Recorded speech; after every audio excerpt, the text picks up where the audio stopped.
네. 안녕하세요. 저는 오늘 청년에게 심리 상담 받을 자유를 허하라는 주제로 연설을 하게 된 전현희라고 합니다. 네.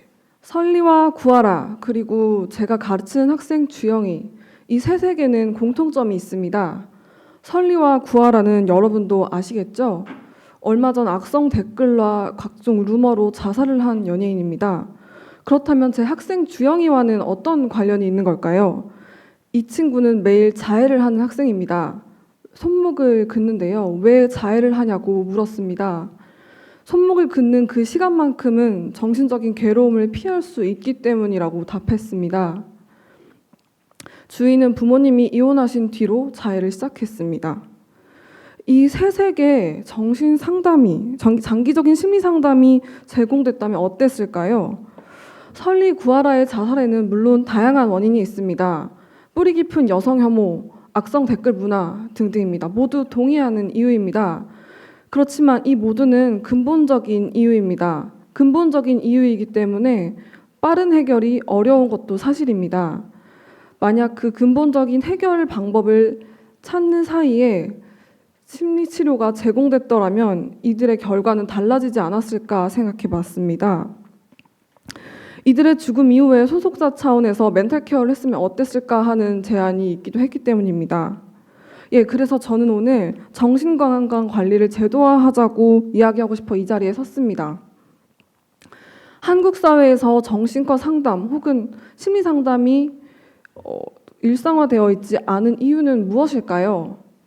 바로 비정상적이라고 여겨지기 때문입니다. 길 가다가 넘어지면 혹은 감기만 걸려도 우리는 병원을 찾지만 정신이 다쳤을 때 우리는 병원에 가지 않습니다. 저는 그런데 심리 상담을 받은 경험이 있습니다. 관계 문제가 괴로웠기 때문인데요.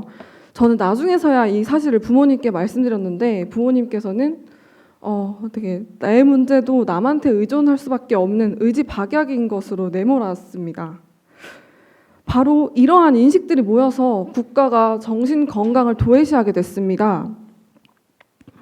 보건복지부는 정신과 상담에만 건강보험을 적용할 뿐 심리상담에는 건강보험 수가 적용을 하지 않기로 결정했습니다. 제외했습니다. 심리상담에 대한 인식에 비해 의외로 상담에 대한 수요는 많습니다. 제가 아까 학교에서 상담을 받았다고 말씀드렸죠. 저는 근데 그걸 졸업 무렵에서야 받을 수 있었는데요. 대기자가 너무 많았기 때문입니다. 실제로 2014년에 비해 2018년까지 청년 우울증의 비율이 2배 이상 늘었다고 합니다. 여러분도 알다시피 취업난, 경제난 때문이라고 해요.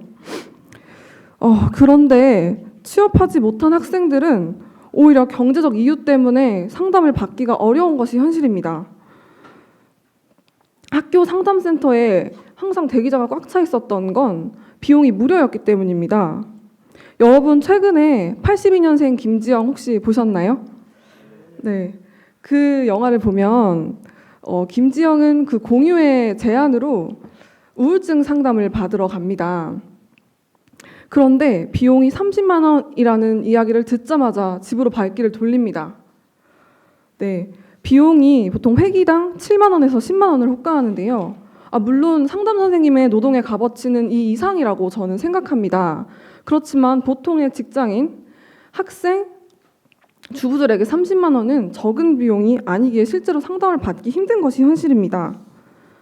이렇게 상담에 대한 수요가 점차 늘어나고 있지만 정작 상담이 필요한 경제적 소외계층에는 공급이 제대로 이루어지지 않고 있습니다.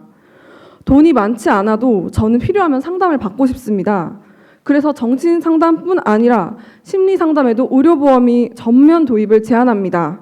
실제로 2017년 상담심리학회 연구에 따르면 평균 2,500만 원 연봉을 받는 직장인은 상담 서비스가 건강보험에 포함될 경우 2만 원 정도의 보험료를 더 낼 수 있다고 이야기했습니다.